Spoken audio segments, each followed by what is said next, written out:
সংসারে প্রকৃত সুখ ঠিক তখনই উপভোগ করা যায় যখন জীবনসঙ্গীর আচরণ হয় বন্ধুত্ব সুলভ এবং সাপোর্টেড মাইন্ডের। দাম্পত্য জীবন সুখী হওয়ার ক্ষেত্রে পুরোটাই নির্ভর করে জীবনসঙ্গীর আচরণ এবং ব্যবহারের উপর।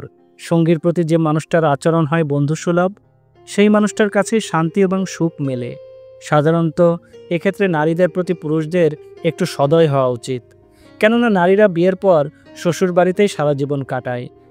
এখন শ্বশুরবাড়ির অন্য সবার ভালোবাসা যেমন একটি নারীর জন্য প্রয়োজন, ঠিক তার থেকে বেশি প্রয়োজন তার হাজব্যান্ডের সাপোর্ট এবং আন্তরিকতা।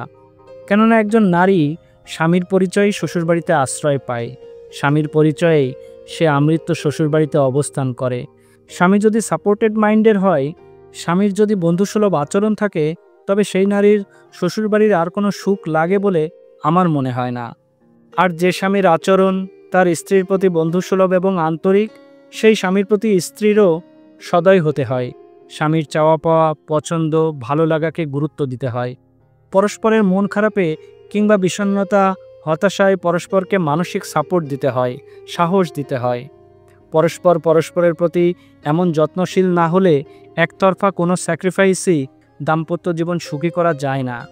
তবে দুঃখজনক হলেও এটাই সত্যি, একজন যত্নশীল আচরণের জীবনসঙ্গী পাওয়া নিতান্তই ভাগ্যের ব্যাপার। আর একজন যত্নশীল আচরণের মানুষই পারে সম্পর্ক এবং সম্পর্কের মানুষটার প্রতি যথেষ্ট যত্নবান হতে। তবে এমন যত্নশীল আচরণের সঙ্গী পেলে অবশ্যই তার প্রতিও যত্নশীল হতে হয়, তবেই দাম্পত্য জীবন সুখের হয়।